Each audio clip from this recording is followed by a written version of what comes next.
오늘 읽은 말씀 가지고 결혼에 대한 가르침이라고 하는 제목으로 말씀드리겠습니다. 고린도 교회의 문제에 대해서 사도 바울이 답하는 형식으로 고린도전서 편지를 쓰고 있습니다. 7장에서는 이혼, 결혼, 독신, 그리고 8장에서 10장까지는 우상제물, 11장에서는 예배, 성찬에 관해서, 12장에서 14장까지에서는 성령의 은사에 대해서, 그리고 15장에서는 부활에 대해서 각각 바울이 고린도 교회 성도들에게 이와 같은 내용들을 다루고 있습니다. 그것을 우리가 알 수 있는 것이 7장 1절에 보니까 어떤 말로 시작합니까? 너희가 쓴 문제에 대하여 말하면, 아마 그냥 들은 것 정도가 아니라 구체적으로 이런 물음에 대해서 사도 바울이 알게 되었고, 또 편지를 통해서 알게 되었고, 또 이것에 대해서 답을 하는 형태로 지금 편지를 써내려가고 있습니다. 7장 1절에 보니까 남자가 여자와 가까이 아니함이 좋다라고 하는 말이 나옵니다. 이 말은 아마 고린도 교회 성도들 중에 어떤 사람들이 내걸었던 이야기인 것 같습니다. 아주 금욕주의적인 입장을 가지고 있던 사람, 그래서 남자가 여자를 가까이 하지 아니하는 것이 좋다라고 그렇게 주장하는 사람들이 있었고, 또 그런 사람들의 주장에 몇몇 사람들은 또 동조하는 그런 분위기도 있었던 것 같습니다. 그래서 1절부터 7절 사이에서는 사도 바울이 그러면 결혼하고 나서 부부로서 어떻게 살아야 되는가, 부부 관계에 대한 부분들을 다루고 있습니다. 그렇게 주장하는 남자가 여자를 가까이 아니하는 것이 좋다라고 하는 입장에 대해서 사도 바울은 어느 정도는 힘을 실어주는 것 같으면서도 전적으로 동의하지 않습니다. 그리고 사도 바울은 균형 있는 그런 입장을 표현하고 있습니다. 2절에 보니까 어떻게 이야기합니까? 음행을 피하기 위해서 남자마다 자기 아내를 두고 여자마다 자기 남편을 두라라고 이야기를 합니다. 그리고 3절에 보니까 남편은 아내에 대한 의무를 다하고 또 아내는 남편에 대한 의무를 다해야 된다라고 이야기를 하면서 4절에 보니까 이렇게 설명합니다. 아내는 자기 몸이 자기의 것이라고 생각해서는 안 된다. 남편이 주장하게 해야 되고, 또 남편의 몸은 아내의 것이라고 생각을 하고 그렇게 서로 지내야 된다라고 그렇게 이야기를 합니다. 이 당시만 하더라도 이와 같은 표현은 굉장히 놀라운 표현입니다. 남자가 절대적으로 우위에 있었던 그런 가부장적인 사회 속에서 이런 주장을 하는 것. 남편의 몸은 아내의 것이고 아내의 몸은 그 남편의 것이다 라고 이렇게 이야기하는 것은 굉장히 놀라운 거예요. 그 당시의 논리로 치자면 그 아내의 몸은 그 남편의 것이고 남편의 몸은 남편의 것이다, 뭐 이렇게 보통 이야기해야 맞을 법한 사회인데 사도 바울은 그렇게 이야기하지 않습니다. 서로에게 의존하고 있는 그런 관계에 대해서 이야기를 하고 있습니다. 그러면서 기도하기 위해서 잠깐 분방하는 것은 무방하지만, 그러나 그냥 그 1절에서 이야기하는 것처럼 남편이 아내가 서로 부부 관계를 가지지 않는 것, 그것은 합당하지 않다라고 그렇게 이야기를 하고 있습니다. 이런 부분에서 보게 되어지면 이 가정에서의 부부의 관계라고 하는 것, 이 사도 바울이 이야기해 주는 바는 굉장히 중요한 의미가 있는 것 같습니다. 아이에서 어른이 되어진다라고 하는 것은 어떤 의미일까요? 아이는 다 자기중심적입니다. 자기중심적이고 자기가 모든 그 사회에 자기가 핵심이라고 생각하고, 자기가 어떤 일이 생기면 그 사회도 뭐 아주 큰 일이 벌어질 것처럼 그렇게 굉장히 자기중심적입니다. 그러다가 어른이 되게 되어지면 바뀌게 되는 거죠. 어른이 되면서 그렇지 않구나, 내가 이 사회의 한 일부이고 또 어떤 조직에 내가 있구나 라고 하는 것을 알게 되어집니다. 그래서 아이 때에 완전히 자기중심적으로 생각하고 행동했던 것에서 이제는 다른 것들을 보게 되어지고 전체 속에서 자기를 보게 되어지는 그와 같은 변화가 어른 가운데 있습니다. 결혼 생활 가운데 부부로, 남편으로, 아내로 살아간다라고 하는 것도 이런 변화일 것 같아요. 싱글로 살 때는 어떻습니까? 자기 몸 하나 건수하면 됩니다. 자기 몸 하나 자기가 잘 관리하면 되는 거죠. 자기 시간도 그렇고 또 뭐 일이나 여가 활동도 자기에게 맞추어서 하면 됩니다. 그런데 어떻습니까? 결혼하고 나면 그렇게 해서는 안 됩니다. 싱글 때의 그 삶의 패턴을 가지고 그대로 살게 되어지면 어떻게 될까요? 반드시 문제가 생깁니다. 그래서 결혼하고 나서 대체로 부부들이 티격태격하고 싸우는 이유 중에 하나가 바로 이와 같은 부분 때문입니다. 싱글 때의 그 삶의 방식을 버리지 못한 거죠. 나는 이것이 좋은데 라고 고수하게 되어질 때 전혀 상대방이 고려되어지지 않게 되어지면 그런 부분에서 이제 다툼이 일어나게 되어지고, 물론 그것을 통해 서로 알아가게 되어지고 조율도 하게 되어집니다. 그러면서 내가 일하는 것, 내가 쉬는 것까지도 어떤 면에서는 아내는 남편을 생각하고 일하고 쉬어야 되고, 또 남편도 아내를 생각하고 일하고 쉴 때, 그럴 때 부부가 잘 맞추어서 살아갈 수 있습니다. 때로는 우리가 상대방을 위해서 요구만 합니다. 나를 이해해 달라고만 때로는 할 때가 있는데, 서로가 상호 이해 자체가 굉장히 중요한 것이죠. 내가 쉬는 것도, 내가 일하는 것도 다 그와 같은 어떤 관계 속에서 이루어져야 하는 것입니다. 이것이 또한 우리 조직에서도 마찬가지입니다. 일터에서도 마찬가지죠. 일터에서도 내가 일하는 것뿐만 아니라 쉬는 것까지도 내가 이 조직과 관계되어져 있다, 일터와 관계되어져 있다라고 하는 사람이 인정을 받습니다. 승승장구하게 되어집니다. 왜 그럴까요? 쉬는 것도 내가 쉬는 것은 내가 일터로 돌아갈 때 최상의 컨디션을 내가 만들기 위해서 내가 쉬는 거다라고 생각하는 사람과, 쉬면서 그냥 지칠 대로 다 지쳐서 그냥 일터로 다시 아무런 어떤 소망도 없이 기대도 없이 돌아가는 사람, 누가 인정받게 될까요? 말할 필요가 없습니다. 조직 안에서도 그런 어떤 일과 쉼이라고 하는 것, 그것 자체가 내가 이 조직을 위해서 내가 합니다 라고 하는 사람이 반드시 인정받게 되어집니다. 그런데 부부 사이에도 마찬가지다. 상호성의 원리에 대해서 사도 바울은 이야기를 합니다. 그러면서 뭐라고 이야기를 합니까? 나는 모든 사람이 나와 같기를 원하노라. 명령은 아니라고 6절에 이야기를 해요. 나는 모든 사람이 나와 같기를 원하노라. 그러나 각각 하나님께 받은 자기의 은사가 있으니 이 사람은 저러하고 저 사람은 저러하다. 그러니까 독신의 은사와 결혼의 은사에 대해서 이야기를 하고 있습니다. 사도 바울이 결혼을 했을까요? 사도 바울이 결혼을 했다라고 하는 이야기는 없습니다. 그렇죠? 사도 바울이 자기가 결혼을 했는지, 아내가 있는지, 자녀가 있는지에 대한 이야기는 하지 않습니다. 근데 랍비들의 경우는 대부분 결혼을 했고요. 사도행전 22장 3절에 보면 바울은 가말리엘 문화에서 랍비가 되는 그 과정을 밟았던 사람입니다. 그런데 그가 다 끝냈는지 끝내지 않았는지는 더 이상 이야기하지 않습니다. 그리고 사도행전 26장 10절에 보게 되어지면 예수를 믿는 사람을 잡아오는 그런 어떤 투표를 하게 되는데, 사내들인 안에서 그때 보게 되어지면 이 찬성 투표를 자기는 던졌다라고 사도행전 26장 10절에서 이야기를 합니다. 그래서 사도 바울이 이 사내들인 공의회의 회원이었을까 아닐까, 이건 뭐 정확히 알지는 못하지만, 그러나 그런 어떤 사도행전 26장의 내용을 보게 되어지면 분명히 산헤드린과 관계되어졌던 사람입니다. 그런데 산헤드린 공회원은 반드시 결혼을 해야 했습니다.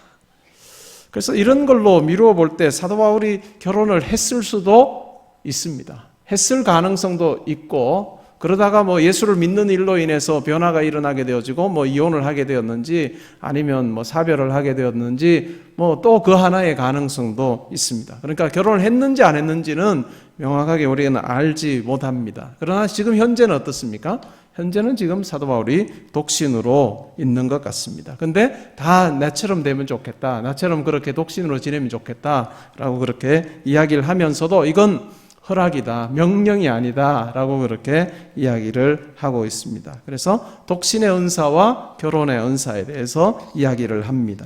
그리고 8절부터 16절까지에서는 결혼과 이혼에 대해서 이야기를 합니다. 바울이 살던 시기가 어땠을까요? 우리나라 한 30년, 40년 전만 해도 우리나라가 어땠습니까? 이혼율이 높지 않았습니다. 그런데 요즘에는 이혼율이 굉장히 높아졌습니다. 사도 바울이 살던 시기에는 어땠을까요? 이혼을 많이 했을까요? 안 했을까요? 많이 했습니다. 사도 바울이 살던 시기에는 많이 했고요. 특별히 상류층들의 경우에는 이혼이 굉장히 빈번했습니다. 8절부터 16절 사이에서 그렇게 이혼에 대해서 이야기를 하는데요. 8절 9절은 내가 결혼하지 아니한 자들과 과부들에게 이른다라고 이야기하면서 결혼을 하지 아니한 자라고 하는 이 표현은 결혼을 하지 않은 남자들을 이야기를 합니다. 그러면 총각을 이야기하는 것일까? 그런 것 같지는 않습니다. 8절에 보니까 과부들이라고 하는 말과 같이 연에서 나오는 걸로 보게 되어지면 결혼을 했지만 그러나 지금은 싱글로 있는 그 남자들을 향해서 하는 말일 가능성이 큽니다. 왜냐하면 결혼을 하지 않은 사람들에 대한 이야기는 25절에서 38절 사이에 다루고 있기 때문에 그렇습니다. 그래서 결혼을 했으나 지금 혼자인 남자들과 또 여자들에게 무엇이라고 이야기를 하고 있습니까? 나와 같이 그냥 지내는 것이 좋으니라 라고 그렇게 이야기를 합니다. 나와 같이 나처럼 그냥 싱글로 지내는 것이 좋겠다 라고 그렇게 이야기를 하고, 우리가 고린도전서 7장을 읽다 보면 이 표현이 3번 등장합니다. 26절에도 보니까 그냥 지내는 것이 좋으니라 라고 이야기를 하고요. 40절에도 보니까 내 뜻에는 그냥 지내는 것이 더욱 복이 있으리라. 그냥 지내는 것이 좋아 보인다. 그 말은 뭘까요? 결혼하지 않고 그냥 싱글로 지내는 것이 좋겠다라고 그렇게 이야기를 하는 것입니다. 그런데 절제할 수 없거든 어떻게 하라고요? 결혼해라 라고 그렇게 이야기를 하고 있습니다. 그런데 사도 바울이 아주 재밌게 표현하죠. 정욕이 불같이 타는 그런 상황이 되어지면 그런 상황으로 내몰리는 것보다는 그냥 결혼하는 것이 좋겠다라고 그렇게 이야기를 합니다. 그러니까 일단 결혼을 했으나 지금 혼자인 남자들과 또한 여자들은 그냥 지내는 것이 좋겠다라고 이야기를 합니다. 그리고 10절, 11절에서는 결혼한 사람들에게 이야기를 합니다. 그러면서 주의 명령이다라고 그렇게 이야기를 하죠. 그러면서 뭐라고 이야기합니까? 여자는 남편에게서 갈라서지 말고 남편도 아내를 버리지 말아라 라고 그렇게 이야기를 합니다. 이혼을 하지 말라 라고 그렇게 이야기를 하고 있습니다. 그리고 12절에서 16절에서는 그 나머지 사람들에 대해서 이야기를 하고 있습니다. 12절부터 16절에 그런데 주의 명령은 아니다 라고 그렇게 이야기를 합니다. 그러면서 12절에서 16절 사이에서는 어떤 상황이 전제되어져 있느냐 하면 결혼을 해서 남편과 아내로 살고 있습니다. 그러다가 어떤 일이 생겼습니까? 그 중에 한 사람이 예수를 믿게 된 거예요. 이 고린도 교회는 이제 예수 믿어서 신앙생활을 한 지 얼마 안 된, 몇 년 안 된 성도들로 구성되어진 교회입니다. 그러니까 오래됐다고 해봐야 한 4년 정도 됐을까요? 그리고 짧게는 몇 개월, 믿은 지 몇 개월 되는 그런 어떤 성도들도 있는, 그러니까 아주 오래되지 않은 그런 교회 공동체 안에 이런 일들이 일어나게 된 거죠. 그러니까 예수 안 믿는 사람으로 둘 다 결혼을 했다가 그 중에 한 사람이 예수를 믿게 되었습니다. 남편이나 아내가 믿게 되어진 경우에는 어떻게 하라고 합니까? 믿지 아니하는 아내나 남편을 버리지 말아라 라고 그렇게 이야기를 합니다. 그러니까 그런 어떤 그 고민이 있었을지도 모르겠어요. 내가 하나님의 거룩한 그 성전으로 내가 부름을 받았는데, 예수 그리스도 안에서 부름 받았는데 믿지 않는 아내와 남편과 함께 생활한다라고 하는 것, 이 거룩함 자체가 깨뜨려지지 않을까라고 하는 그런 어떤 생각들도 했을지도 모르겠습니다. 그런데 사도 바울은 뭐라고 이야기합니까? 서로 헤어지지 말아라 라고 이야기를 합니다. 그런데 만약에 믿지 않는 남편이나 아내가 먼저 헤어지자고 강하게 요청하는 경우에는 그때는 분쟁하거나 다투지 말고 헤어져도 좋겠다라고 그렇게 이야기를 합니다. 그러나 가급적이면 헤어지지 말고 그냥 그 결혼 관계를 유지하도록 하라. 그렇게 하는 이유가 뭐라고요? 그렇게 할 때 거룩한 영향력이 자녀들이나 배우자에게 끼쳐지는 그런 기회가 될 수도 있다라고 이야기를 합니다. 근데 사도 바울이 이 권면을 하면서는 뭐라고 이야기합니까? 이것은 주님의 명령이 아니다라고 얘기해요. 복음서에 보면 예수님께서는 뭐라고 말씀하십니까? 이 이혼과 관계되어져서는 예수님께서 뭐라고 말씀하세요? 음행의 영고 외에는 이혼해서는 안 된다라고 그렇게 말씀을 하셨잖아요. 근데 이 사도 바울의 경우에는 사실은 이런 어떤 상황이 예수님 당시의 이 상황, 세팅과 사도 바울이 지금 처해 있는 고린도 교회가 처해 있는 이 상황 자체가 굉장히 다릅니다. 그런 상황 가운데서 달라진 상황 가운데서 예수 그리스도의 그 가르침의 원리를 적용을 해서 이 상황 가운데 그가 지금 아주 겸손한 마음으로 그리고 아주 신실하게 새로운 적용을 해나가고 있습니다. 이것은 어떻게 보면 오늘을 사는 21세기를 사는 우리에게 또 하나의 성경을 우리가 어떻게 읽어야 될 것인가 라고 하는 것을 우리로 하여금 이제 알게 하고 더 조심성을 가지고 성경을 읽도록 하는 그와 같은 부분이라고 할 수 있습니다. 그리고 17절부터 24절에서는 할례자와 무할례자 그리고 종과 자유자에 대한 이야기를 합니다. 근데 이 17절부터 24절에 그 반복되어져 나오는 표현이 있죠. 그게 뭘까요? 17절에 보니까 하나님이 각 사람을 부르신 그대로 행하라. 20절에도 뭐라고 이야기합니까? 각 사람은 부르심을 받은 그 부르심 그대로 지내라. 24절에도 너희는 각각 부르심을 받은 그대로 하나님과 함께 거하라. 할례자로 부름받았느냐? 할례자로 그냥 살아라. 무할례자로 부름받았느냐? 할례자가 되려고 하지 말고 그냥 지내라. 종으로 부름받았느냐? 종으로 지내라. 그리고 자유할 수 있거든 그 기회를 사용해라. 그리고 자유자로 부름받았느냐? 그러면 자유자로 지내라. 그러나 중요한 것은 우리가 그리스도의 종이라고 하는 것, 그것이 더 중요하다라고 그렇게 이야기를 하고 있습니다. 그러면서 25절부터 35절 사이에서는 결혼하지 않고 지내는 것에 대해서 이야기를 합니다. 25절에 보니까 처녀에 대하여는 내가 주께 받은 계명이 없으되 주의 자비하심을 받아서 충성스러운 자가 된 내가 의견을 말하니 이건 내 의견이다 라고 그렇게 이야기를 합니다. 그러면서 26절에 보니까 뭐라고 이야기합니까? 우리 같이 26절을 같이 한번 읽어보겠습니다. 시작. 내 생각에는 이것이 좋으니 곧 임박한 환난으로 말미암아 사람이 그냥 지내는 것이 좋으니라. 그냥 지내는 것이 좋겠다. 결혼하지 않은 처녀 있다면 그냥 지내는 것이 좋겠다라고 그렇게 이야기를 합니다. 그러면서 아주 26절에서 이 사도 바울이 이야기하고 있는 이 부분은 굉장히 중요합니다. 왜냐하면 이것이 고린도전서 7장을 이해하는 아주 중요한 하나의 키가 되어지기 때문입니다. 왜 그냥 지내는 것이 좋겠다라고 이야기할까요? 임박한 환난으로 인해서 내가 생각할 때는 그냥 지내는 것이 좋겠다. 여기서 임박한 환난이 뭘까요? 구체적으로 이 임박한 환난이 무엇인지 우리는 알지 못합니다. 그러나 이 편지를 받아서 읽었던 고린도 교회 성도는 알았을까요? 몰랐을까요? 그들은 알았을 것입니다. 임박한 환난이 무엇인지 그들은 분명히 알았을 것인데 우리로 하여금 임박한 환난이 무엇이었을까라고 짐작하게 해주는 구절이 바로 29절에서 31절에 나옵니다. 우리 같이 29절에서 31절 같이 한번 읽어봅니다. 시작. 형제들아 내가 이 말을 하노니 그때가 단축하여 진고로 이후부터 안에 있는 자들은 없는 자 같이 하며 우는 자들은 울지 않는 자 같이 하며 기쁜 자들은 기쁘지 않는 자 같이 하며 매매하는 자들은 없는 자 같이 하며 세상 물건을 쓰는 자들은 다 쓰지 못하는 자 같이 하라. 이 세상의 외형은 지나감이라. 자, 이 말을 통해서 임박한 환난이 무엇인가?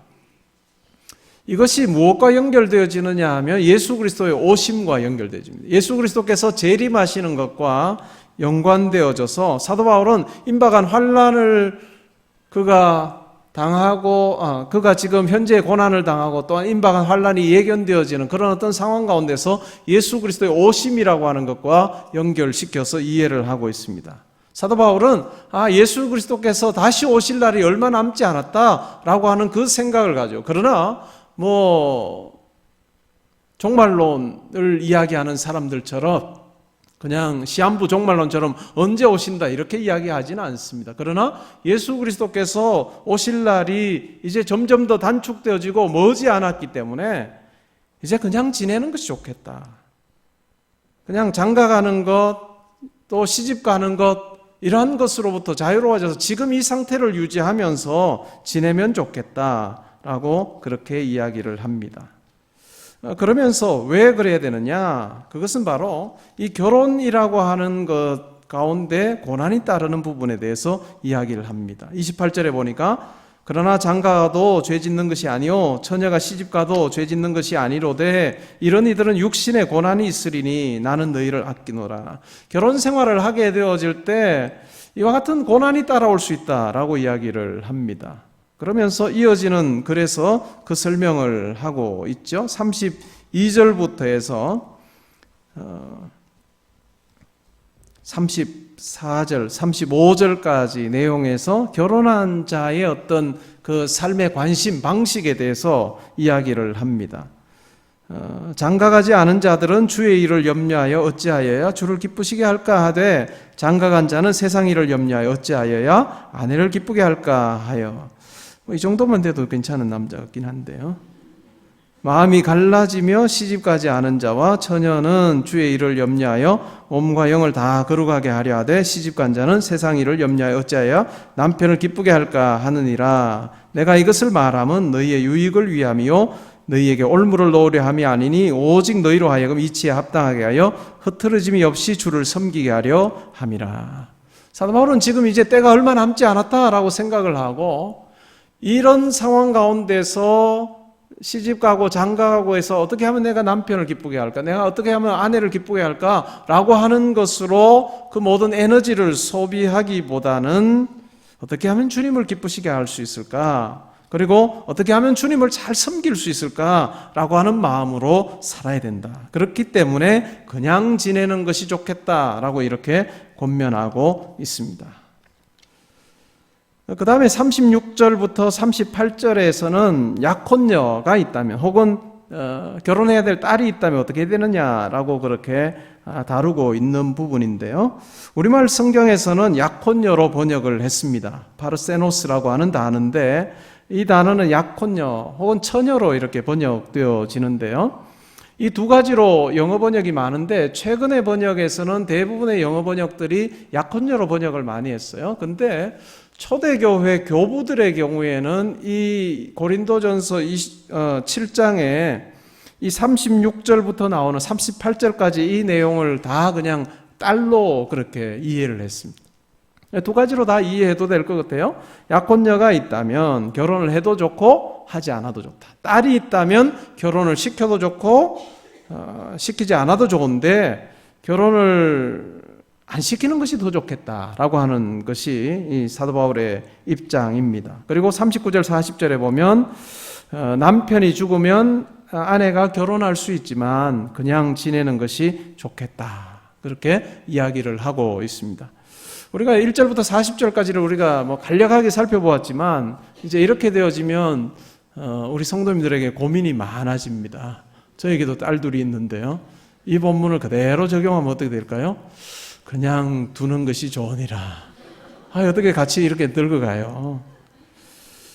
우리가 이런 성경 말씀을 이해할 때 참 고려해야 되는 부분이 있습니다. 그것은 상황에 대한 이해가 매우 중요하다고 하는 것입니다. 우리가 성경은 그냥 도서관에서 이 주제를 가지고 어떻게 하면 내가 균형 있게 이 주제에서 내가 잘 설명할까라고 하는 그런 어떤 논문도 아니고 아주 상황이 없는 그런 글이 아니라 전적으로 상황이 전제되어진 글이라고 하는 것을 우리가 기억을 해야 할 필요가 있습니다. 그래서 금육주의자들의 입장, 그들의 입장에 대해서 사도 바울이 이야기하고 그러면서 사도 바울에게 있어서 굉장히 중요했던 부분은 예수 그리스도의 재림이 임박하다.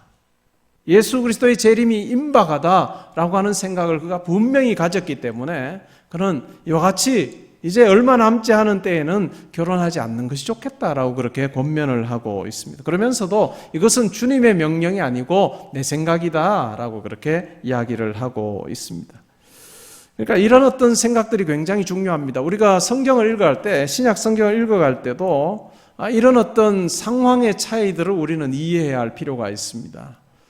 고린도전서 이제 14장 가거나 이렇게 보면 예배 때에 하나님의 은사를 받은, 성령의 은사를 받은 사람들이 등장합니다. 예언도 하고 또 방언도 하고 통역도 하고 이런 어떤 사람들이 일어나고요. 또 그래서 아주 굉장히 카리스메틱한 그런 공동체입니다. 은사 중심의 공동체죠. 아주 초기에 성령이 강하게 역사하실 때는 성령이 지혜의 영을 그에게 주시고 가르치는 영을 주시면 그가 교사로서의 역할을 감당합니다.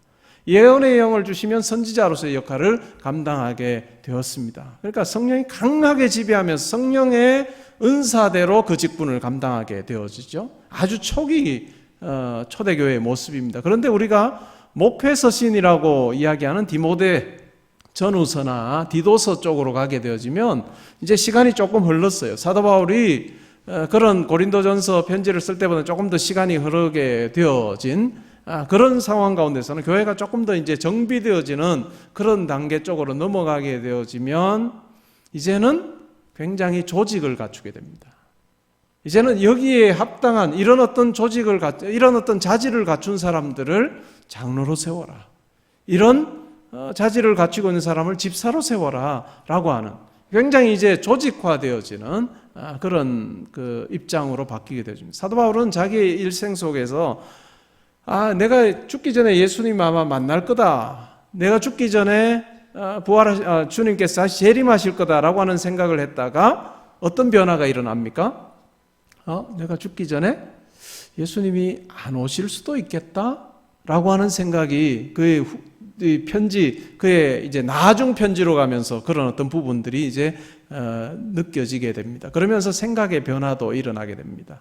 처음에 교회는 어땠을까요? 초대교회, 아주 초기의 교회는 예수 그리스도 재림이 일어나기만 하면 모든 게 다 바뀌는 상황 가운데서 무엇이 필요 없습니까? 미래를 철저하게 준비하는 것도 별로 의미가 없어 보이고요. 또 어떤 조직을 갖추는 것도 별로 의미가 없어 보입니다. 그러나 이제 예수 그리스도의 재림이 지연되어지고 우리가 사는 동안에 재림이 일어나지 않을 수도 있겠다. 때로는 교회가 이제는 완전히 다음을 위해서, 미래를 위해서 준비해야 되는 어떤 그런 기반, 틀을 가져야 되겠다라고 하는 생각을 가지면서 직분에도 변화가 일어나게 되집니다. 우리 교회는 지금 오늘날의 교회는 다 조직교회죠. 조직교회입니다. 그러면서 이 질서 속에서, 조화 속에서, 이 어떤 틀 속에서 우리가 이 교회의 어떤 여러 가지 일들을 감당하고 또 직분에 따라 감당하는 그런 조직교회입니다. 근데 이런 조직교회에서도, 직분에서도 우리가 항상 마음속에 품어야 될 부분은 뭘까요? 우리가 어떤 자질을 갖췄다, 또 우리가 어떤 뭔가를 준비해야 한 자를 직분자로 세우는 거 굉장히 중요한데, 또 목회자들의 경우에도 마찬가지로 그런 것이 굉장히 중요하지만 그것과 더불어서 같이 가야 되는 것이 있다면 어떤 면에서는 예수 그리스도의 재림에 대한 사모, 예수 그리스도의 재림에 대한 사모하는 마음, 또 성령의 은사 부어 주심에 대한 그런 어떤 부분이 함께 같이 가게 되어질 때 직분이나 교회가 더 건강한 모습으로 세워질 수가 있습니다. 그러니까 상황에 대한 이해가 굉장히 중요하고요. 그리고 바울의 경우에는 이 고린도서 7장을 이야기하면서 뭐라고 이야기합니까? 이건 내 경험이라고 하는 거예요. 나의 경험이다라고 하는 부분이 또한 전제되어져 있습니다. 그리고 세 번째로 보면 오늘 우리가 이 단락을 살피면서는 성경의 다른 부분과의 조화도 굉장히 필요합니다. 사도 바울이 모든 편지에서 다 그냥 지내는 것이 좋겠다, 부부의 어떤 관계라든지 가정이라든지 이런 부분에 대해서 어떤 면에서 하나의 어떤 자기 입장에서 편향되어지는 어떤 입장을 이야기하지 않고 굉장히 가정을 존중하는 입장을 그가 이야기하고 있습니다. 그래서 에베소서 5장 22절에서 33절 같은 경우에 보면 남편과 아내가 서로 존중하고 사랑해야 함에 대한, 그래서 이 가정이라고 하는 것 절대로 쉽게 깨뜨려져야 되는 그런 어떤 관계가 아니다라고 하는 그런 입장을 분명하게 이야기를 합니다. 그리고 우리가 구약 성경을 보더라도 유대인들이 굉장히 강하게 가졌던 생각이에요. 그 생각이 뭘까요? 하나님의 형상대로 지음받은 우리가, 인간이, 또 하나님의 백성들이 생육하고 번성하여서 하나님 나라를 이 땅 가운데 왕성하게 확장시켜 나가는 그 일은 굉장히 중요하다라고 그렇게 생각을 하고 있습니다. 오늘날에도 우리에게는 그와 같은 하나님의 명령은 유효하고 또한 우리에게 의미가 있습니다. 그래서 어떤 상황 가운데서 이 이야기를 하고 있느냐라고 하는 것이 굉장히 중요할 것 같습니다. 그래서 딸을 둘 데리고 있는 저도 하나님께서 정하신 때에 저는 결혼을 시키기 위해서 아주 열심히 노력을 할 거예요. 그래서 그냥 두는 것이 좋지 아니하고 은사를 받았으면 또 다른 이야기겠지만, 그러나 그렇게 자녀들의 결혼을 위해서 우리가 기도하고 또 함께 또 애쓰고 하는 그 같은 일들이 있어야 된다라고 하는 말씀을 드리고 싶습니다. 자녀의 결혼을 위해서 기도하는 성도님들이 계십니다. 또 그것이 한 가지 기도 제목인 경우에도 있습니다. 그때 우리가 이 기도원 300용사 수요 말씀과 기도 집회에서 주님을 기쁘시게 하는 가정 이룰 수 있게 해주십시오라고 기도하면 좋을 것 같습니다. 그리고 또 가정을 이룬 성도님들의 경우에도 또 아기를 주십시오라고 기도하는 그런 경우들도 있습니다. 그래서 하나님 나라의 확장이 이루어지도록, 그냥 하나님 저에게 아들, 딸 주십시오 이것이 아니라, 하나님 제가 믿음의 그 아름다운 그 유산을 제 아이들에게 잘 물려서 정말 하나님 나라가 이 가정 가운데 확고하게 세워지고 또 이 아이들 통해서 하나님의 귀한 뜻이 이루어지기를 소원합니다. 하나님 그 일 가운데 함께 해주십시오. 우리가 기도할 때 하나님께서 또한 우리들에게 하나님의 뜻 안에서 또한 이세도 주시는 그 같은 일들을 행하시게 되어질 것입니다. 하나님께서 우리 각자에게 주신 가정은 참으로 소중한 것입니다.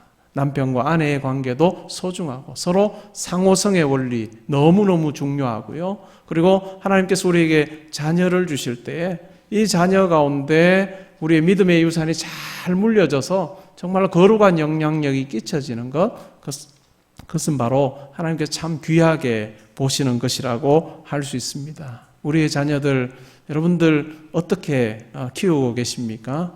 혹 이 세상에 어떤 것을 가지는 데에는 많이 관심 가지고 계시지 않습니까? 저는 그 부분도 필요하다고 생각해요. 아이들이 우리가 먼저 살았기 때문에 이 아이들에게 어떻게 하면 이 세상의 삶의 도구를 잘 가질 수 있도록 도와주고 조언해 주는가, 가이드를 해 주는가 굉장히 중요합니다.